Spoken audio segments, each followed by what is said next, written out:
So for our final topic, I'd quite like to tie together, I suppose, a bit of what we've been talking about in the last two topics, which is the environment and then the benefits of the auditing aspect. So I suppose one of the things before we start on, before we move on, sorry, to like how you personalize your reports better and then how you get better fees after that, is the context of what are the three biggest mistakes you see in reports, not in terms of like surveyors are missing not doing the right things in terms of the compliance aspects, because obviously they'll know what they're meant to be doing there, but what are the, I suppose, the common pitfalls where you see easy wins on improving reports and providing better outcomes for customers?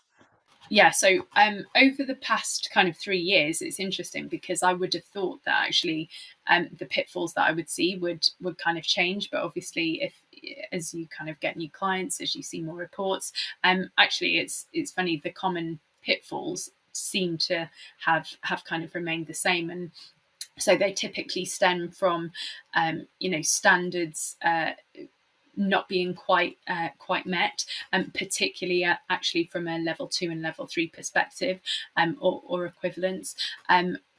Also, where survey reports actually just speak to everyone rather than being specifically kind of client centric, which I think really relates to the USP element. And that again actually ties on to the kind of third one, which is delivering the same report as everybody else, which I think really stems from the template aspect.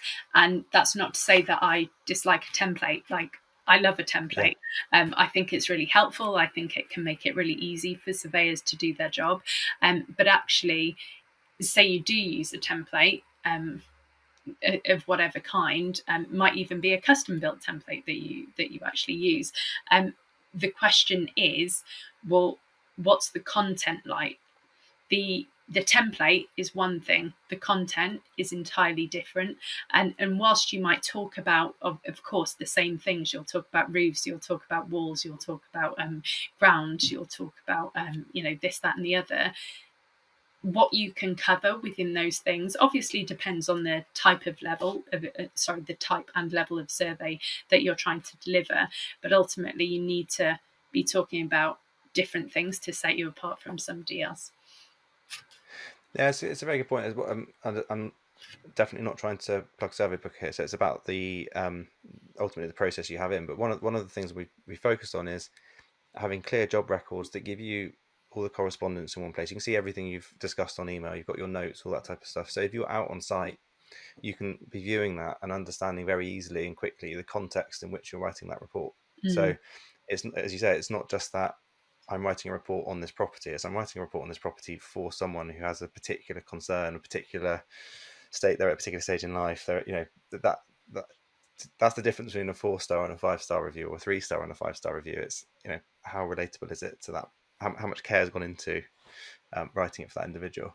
Yeah, exactly. And I think I'll probably answer maybe a question which maybe you'll ask, I don't know, but actually, like, one of the things that really strikes me is the lack of personalized language in a report. I again, I'm not saying this is necessarily a bad thing, but there are so many reports which I read which actually say the surveyor noted or the surveyor XYZ. And that creates a real kind of separation between yourself as the surveyor and what you are reporting personally to a client. And if not for the fact that also sometimes it would make me think potentially as a client, okay, well, did the surveyor actually write this report, or is it being written by someone else on their behalf? My question actually there just was going to be, actually, do you see that more? Sorry to jump in, but do you see more happen more often with people that get reports transcribed for them in terms of someone writes it, or do people write it in third person? I don't necessarily know the answer to that because I don't necessarily get into the nitty gritty Sure. of their entire process. But that is a question, an aspect of my kind of quality assessment is, when I actually look at property, when I look at reports, I will kind of ask myself these internal questions as I go. And when it comes to a report that is written by a surveyor for a client, I'm very much an advocate. This will probably be controversial. I'll probably get a load of stick for it, but I really like the use of I in a report. First person to me demonstrates that the surveyor's written the report. The surveyor is actually talking to you as the client. They are making sure that you are being taken care of, and that your concerns are being kind of covered within the crux of the report. And actually that would lead me to say, something as simple as sorry, can I also just say, actually, I have actually run like a free half an hour webinar which people can sign up to. So yeah, if you want to do that, then hopefully we can maybe share the link for that. Yeah. And this will kind of talk maybe about some of the things that we've spoken about. But we, often in my kind of quality assessments, I'll actually get somebody to think about, okay, well, if I've reviewed the entire case file and in the terms of engagement, a client has specifically asked a surveyor to cover a particular thing, have they actually stated in the report, you asked me to cover this, or you noted in the documentation that you were concerned about X, Y, Z. That's not something that I come across. I would probably say in the majority of the surveys that I see. And if a client hasn't mentioned any concerns, then equally I would actually reflect that in the report and say, you haven't mentioned anything as a cause of concern to me in terms of engagement. Yeah, that's a very good point. Sorry to jump in, but yeah, I think it's a really key point, which is the other importance to not overloading your diary, having time built into review, having proper processes at the start to log those conversations, those those concerns, is then being able to make sure before you submit that report that it answers that question. Otherwise, you then have the back and forth of, yeah, but what did you think of that? And then immediately, I suppose the confidence isn't in the report at that point if the core question hasn't been answered.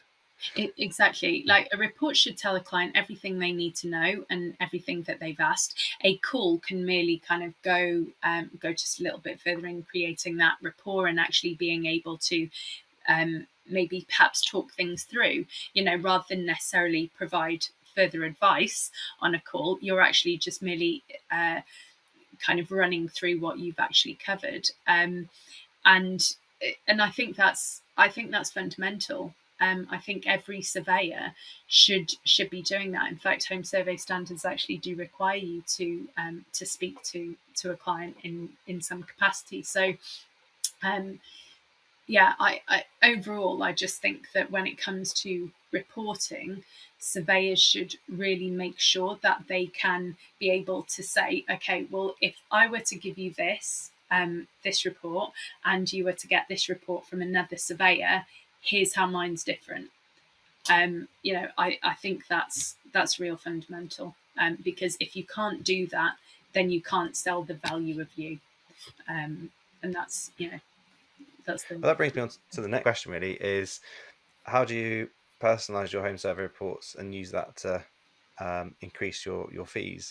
And which I suppose ties into the flip side of the question we just had, which is what are the sort of best things you've seen that mean people charge more?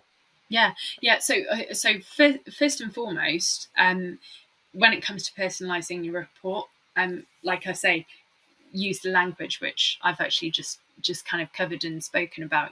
I versus the surveyor, or we, I think makes it particularly important. What do you know about your client? If you talk to a client, you may well find out that they live on their own, which may potentially mean that they are more concerned about security. could do. You may find out that they have a particular chronic illness or something. Now, whilst I'm not saying we need to, have a full medical history or, know everything and sundry about a particular client, it's those kind of conversations which can lead to golden nuggets of information, which may potentially allow you to talk more about stuff in your home survey. So particularly if I kind of relate this to climate change, if you talk to somebody who is clearly conscious about energy or cost of energy or energy efficiency or whatever it is, then that client would likely appreciate you to focus on climate focused elements in the report. Personally, I think that should be done each and every time, because it will impact every single person and everyone. But at least it gives you that kind of inroad to say, hey, do you know what? I know my client. I know what I can report to them on, but I also know what I could report to them on based on their particular circumstance. And that's really why personalizing your reports is really important, but how you can also demonstrate to potential clients, look, here's what I do, here's how I'm different, and just go from there. Yeah, so that's my that slight bugbear in marketing, I suppose, that I see. And my question is, how do you turn the report auditing, the type of things you put in your report, into USPs that are tangible for getting your average fee up? Because I think we discussed this off call, but one of the common things you see a lot on surveyor sites or marketing is, I'm RSCS, I'm local, jargon-free reports. You can start reading stuff off, but that everybody's saying. And so, of course, when it comes to, well, why would I pay you more? 10 other people have said the same thing. It won't be 10 other, 2 or 3 others, but that's obviously not going to get you the higher fee, because it's the same point as everybody else. So, what are the things that you see in reports that can be manifested into a USP that you can then, tangibly explain to someone to, get that fee up? Yeah, that's a really good question, and I would say having some kind of independent quality assessment is one thing. But aside from that, it is really difficult. I would say that actually surveyors don't always value themselves enough. I mean, I've spoken to surveyors who carry out level 2+ surveys for 250 quid. Yeah. If you think about and this is not a disrepute to estate agents, I used to be one, so but if you're paying an estate agent thousands of pounds, because people don't see it go out of their pocket, because it tends to be all kind of coming from completion monies or whatever, people are more willing. Whereas actually you hold a great deal of liability, you're giving professional advice, you need to value yourself. So I mean, you can potentially go down the route of providing kind of example surveys, which I do see on a lot of surveying websites. Obviously, it's kind of down to you how much information and content you actually put in your report. But ultimately, like I say, evidencing that you actually undertake external quality assessments, providing example surveys, actually talking to the client first and foremost, should actually boost your USP anyway. If you merely do everything remotely, rather than actually picking up the phone, then that in and itself may potentially add value. Like I'm not a marketing expert, but I know that if I want to, I don't know, like if I want to buy new carpets, I want to speak to somebody face to face and kind of get advice on what I maybe should get. So if you provide things like Zoom calls versus just a telephone call or that kind of thing, I think demonstrating access to you as an individual is a real kind of key element, and demonstrating that you ask questions about your clients that maybe other surveyors don't is another key element as well. Personally, I think the whole concept of fees is, I don't know, maybe I'm being a bit utopian here. I would want people to do the best job that they can,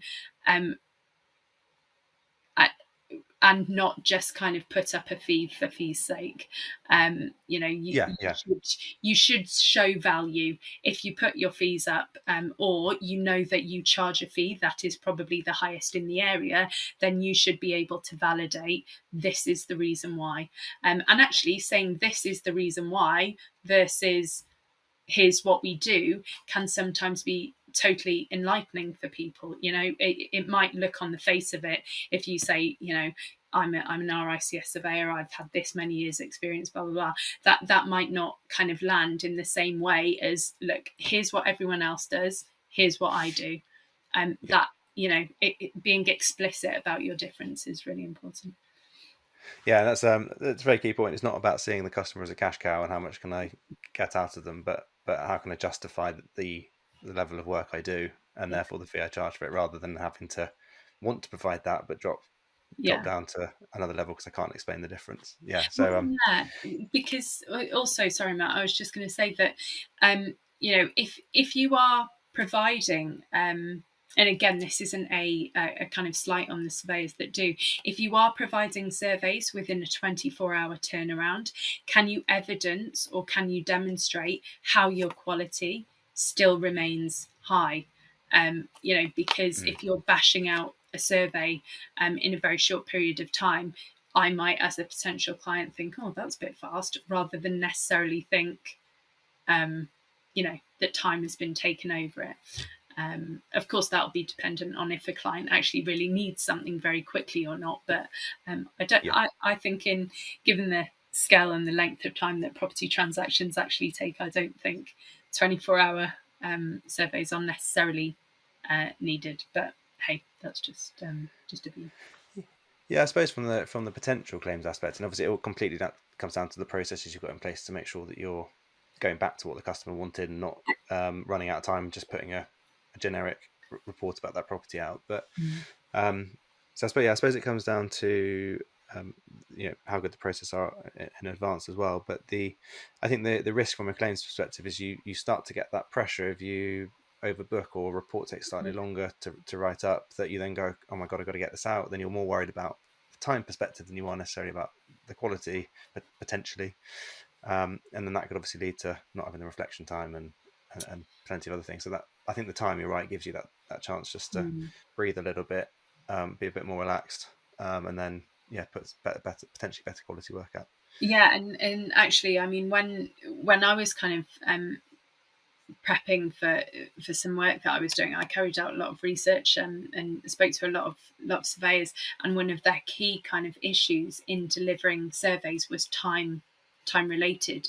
So that kind of told me one thing really was, are you kind of charging the value of the time that you're actually putting into your surveys? Because if you're not, then you're not doing your best service really to a particular client. So making sure that your fee aligns to your time, as well as the output, I should say, is fundamental in making sure that you have the time and the space, as you say, to deliver a high quality survey.